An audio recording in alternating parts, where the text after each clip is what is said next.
Now, we're going to talk about this. We're going to talk about it in great length, mostly tomorrow. But it's like, I want you to leave understanding the process, understanding what it is that you have to do, and the process that you're going to have to go through to get to the point where you can acquire the kind of psychological skills, because all the skills, there isn't anything about trading that's physical.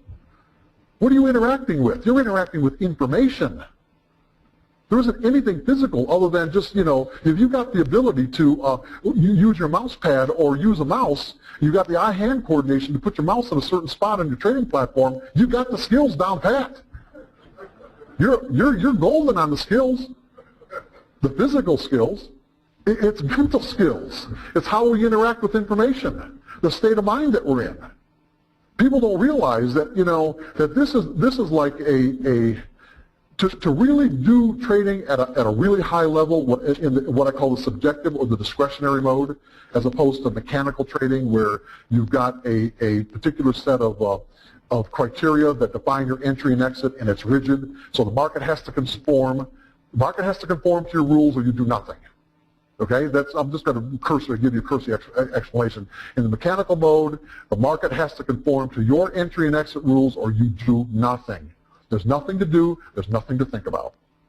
You're just supposed to do, enter when it says, put your stop where it says, put your objective where it says, and it either happens or it doesn't. Okay?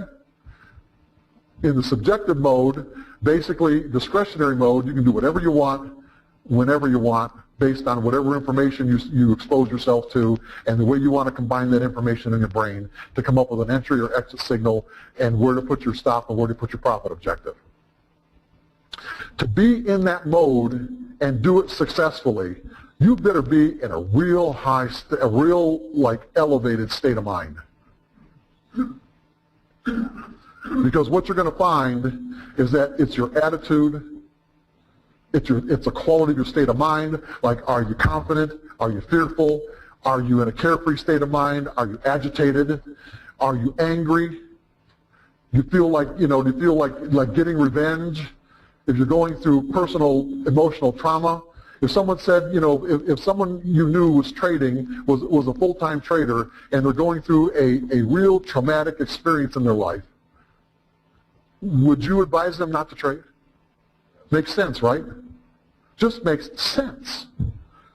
And yet what people don't realize is that there are degrees of states of mind. In other words, you've got on a continuum. At one end you've got, you've got positive, you've got confidence, okay, you got confidence, and here you've got fear. And there are degrees of confidence and fear. And until you become aware of where you're at on that continuum, you have to adjust the way you trade based on your awareness of where your state of mind is. Because your results are going to reflect that. The way you pick, what information you pick or you choose to utilize, and where your trade location, your size, your stop, your objective, all going to be reflected in your state of mind. It would be, I'll give you an example. We had just had the NCAA, college basketball championship, right? Okay. Now if I said that at a professional or even a college level that some of these kids or some of these guys, they can hit 25 or 50 free throws in a row, would anybody dispute that? That they can practice, they practice thousands of shots, and they get at the free throw line while they're in practice and hit 25 in a row, 30 in a row. There are people who can do that. So if you can do that, you have got your muscle memory in place. Your muscles are chained to the foot, like as if you're like there's these little memory cells in each of our muscles. It's like they're completely in place so that you know that when you step, all the physical variables are exactly the same. No matter where you're doing it. The foul line is right here, the basket's so many feet away, the basket's a certain height, the rim is a certain diameter, that's it. All the variables are the same. Now, put one of these kids who can do 25 in a row in a situation where there's about 2 seconds left in the game, the national championship's on the line, and with 2 shots he can win the game, with 1 shot he can tie. 2 shots he can win the game for himself, his college, all the fans and his team, one shot he ties, what is going to be the determining factor as to whether or not he wins that game? Well, when you say control that fear, you might not have any fear. All I'm saying, what's going to be, just at a general level, what's going to be the determining factor? What? Mental, his state of mind. Yeah, his state of mind. Why do you think, everyone knows, when, like for example, field goal kickers who are in a position where they can kick a field goal and win the game, the opposing coach calls a timeout. They put them on ice. Okay, everyone knows. But what does putting them on ice mean? It means, you know what? These guys are pros. You give them the opportunity to get up to that tee and kick the ball without thinking. Their muscle memory is going to come into play, and it's going to be automatic. Now give the guy the opportunity to start rolling some negative thoughts through his brain, and he might choke. Same thing with the kid on the foul line. If he can keep his thoughts positively focused on the process of doing what he needs to do, he'll probably make both shots. If he starts thinking how his life's going to go to shit, complete and absolute shit, if he misses those shots, chances are he's going to miss them. If some thoughts start rolling through his brain about coaches who have berated him, parents who have berated him throughout his life, and being in these kinds of situations, chances are he's going to miss those shots and choke. And this will go right along here. Here we had just normal confidence. There's what's called a threshold of euphoria. Okay? You can cross from normal confidence into a threshold of euphoria, which is just as bad as being in a state of fear for a trader. But same way with this kid. Let's say he's standing at the foul line and he's starting to think about what a hero he's going to be in a couple of seconds. And he starts celebrating in his brain before he actually takes the shots. That extra degree of excitement just might have enough of an impact on the way the ball leaves his fingers for him to miss the shots. So it can't be too much. It can't be fearful. He just has to have the right amount of confidence flowing through his brain and the right amount, and be focused in just the right way before the ball leaves his fingers. And he'll make the shot because the muscle memory is there. Anybody have a problem with this? When we're trading in the discretionary mode, these are the things we've got to be aware of. We're interacting with information. It's like the analogy would be the kid's muscle memory to shoot the free throw would be our memory of all the different patterns we've learned about how to define an edge. The patterns are in our brain. We can identify them when we see them in the market. How we utilize those patterns are going to be a function of the state of mind that we're in. Now, you don't have to get to that level of awareness to be a successful trader if you stay in the mechanical mode. In other words, once you learn how to identify an edge, you learn how to think in probabilities, you get rid of what I'm going to just refer to as the 4 primary trading fears: the fear of being wrong, the fear of losing money, the fear of missing out, the fear of leaving money on the table. When you neutralize those 4 fears and you can trade in a carefree state of mind, carefree, detached state of mind, you can stay in the mechanical mode for your whole trading career, and don't really have to address a lot of these state of mind issues. Not that they won't come into play. Not that they won't come into play, because they will. If they're there, they will. But at least in the mechanical mode, you know exactly what you need to do and when you need to do it. So any thought of deviating from that, you know there's a problem. I'm going to get some perplexed look on this. I'm going to go into all the detail. I'm just giving you an overview here, okay? So don't get too perplexed. Go ahead. Oh yeah, the fear of being wrong, the fear of missing out, leaving money on the table.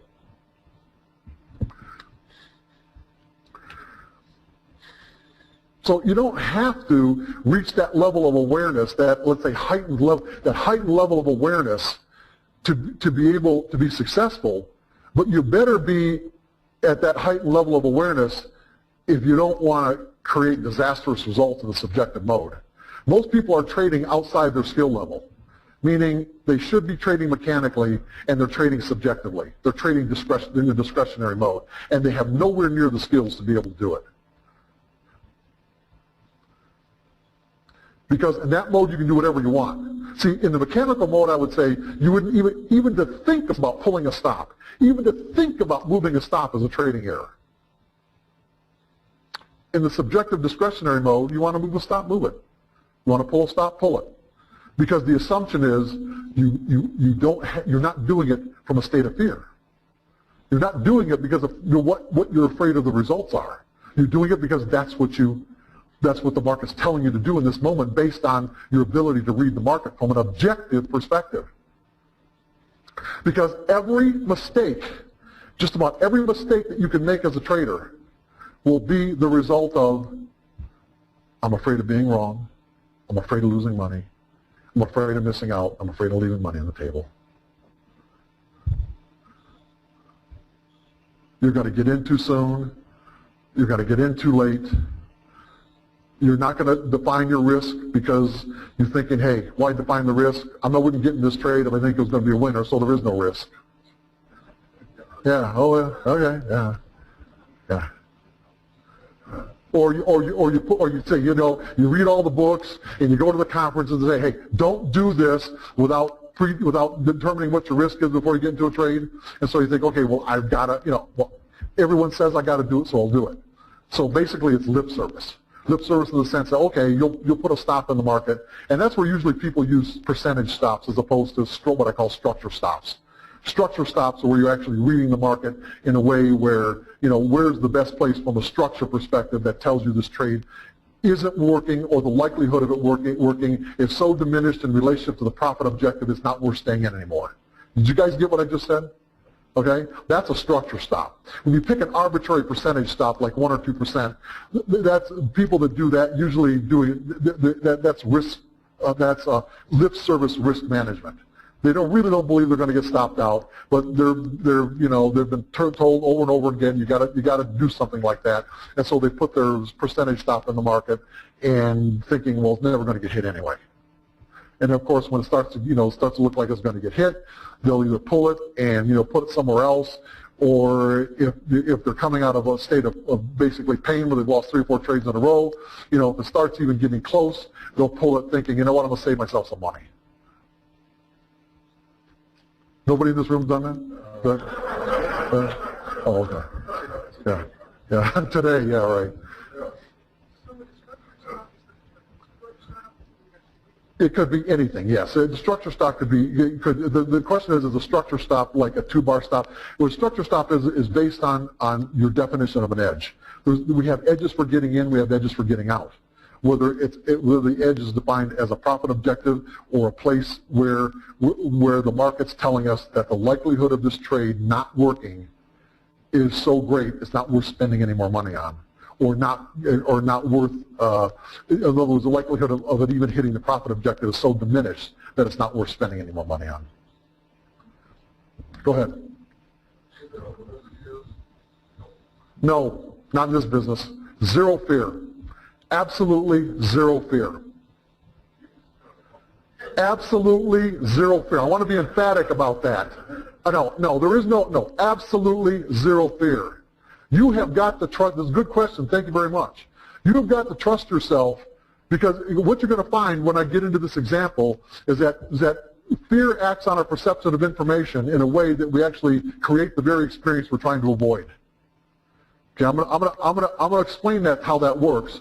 But fear will act on our perception of information, how we perceive it, the way we filter the information, and how we behave in a way where we will actually create the very experience we're trying to avoid. So if I'm trying to avoid being wrong, that's exactly what I'm going to end up doing. I'm going to act and see things in a way that create a situation where I end up being wrong. If I'm afraid of losing money, that's exactly what I'm going to create for myself. Zero fear. Not only that, you have to, because fear and trust are opposite of each other. You've got to be able to trust yourself. You have to be able to completely and absolutely trust yourself that you can act in your own best interest and do the right thing without experiencing pain first. How can you be successful in this business if you have to experience pain to get out of a losing trade? That if it takes that much, in other words, the market has to go so far against us that we can't stand it anymore, that we eventually get out. Go ahead. No anxiety, no fear, no, completely carefree state of mind. You're going to have to get to the point where you're in a completely objective, carefree state of mind. You cannot care about the outcome. Remember I started, there wasn't even that long ago. It's like detached from the outcome.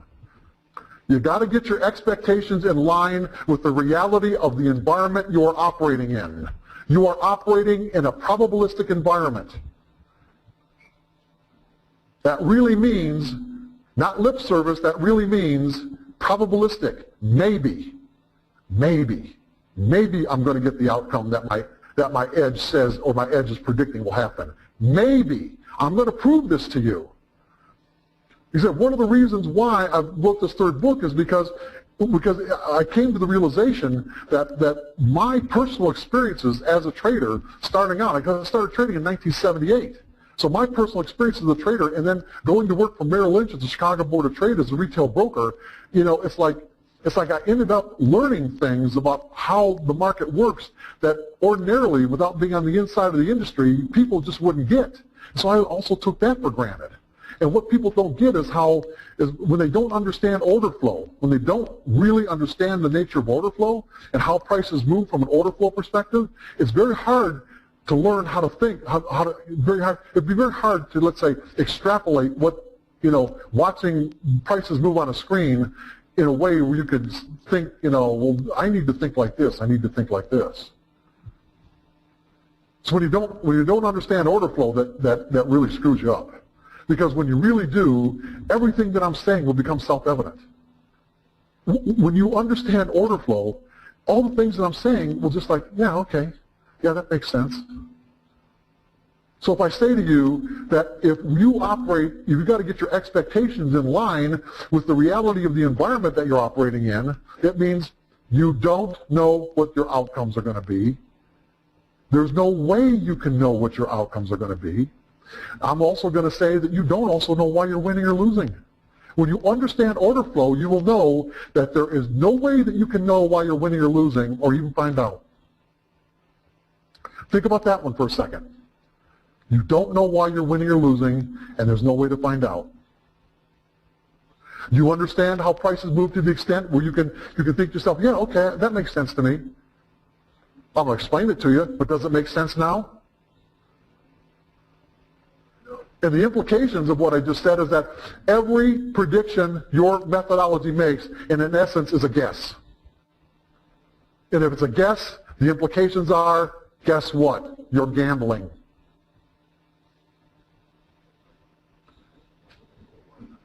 What's that? If you're guessing, you're gambling. That is the reality of our situation. We have no assured outcomes, and we cannot make a connection between the reasons why we put on a trade and the reasons why the market went in our favor or went against us. If we can't make that connection, then we don't know why we're winning or losing, and it isn't any different than sitting down at a blackjack table or playing a slot machine, because there's no way to know. We are gambling. Regardless of the fact that you're using analysis, regardless of how good your analysis is, I don't care how sophisticated it is, there is no analysis that can take the gambling element out of trading. Listen to me. There is no analysis that can take the gambling element out of trading. There is no analysis that can eliminate the risk. There is no analysis that can assure us that this trade is going to be a winner. When you understand order flow, you will agree with what I'm saying. And then you'll start thinking about this whole thing differently. So instead of trying to avoid the risk, instead of trying to use your analysis to avoid the unavoidable, to do the impossible, you will accept the risk and understand it from a probabilistic perspective, and then everything will change. Everything will change. You'll even see a different market. You'll see the same bars, but you'll be interpreting it in a way where it's like, oh yeah, okay, that makes sense. Yeah. It's like, one second. It's like we're here in Las Vegas. How to casino? You heard John say, or somebody, maybe yesterday, or I think somebody said, about even trading in zone. It's like, like be the casino. Well, here's what this means.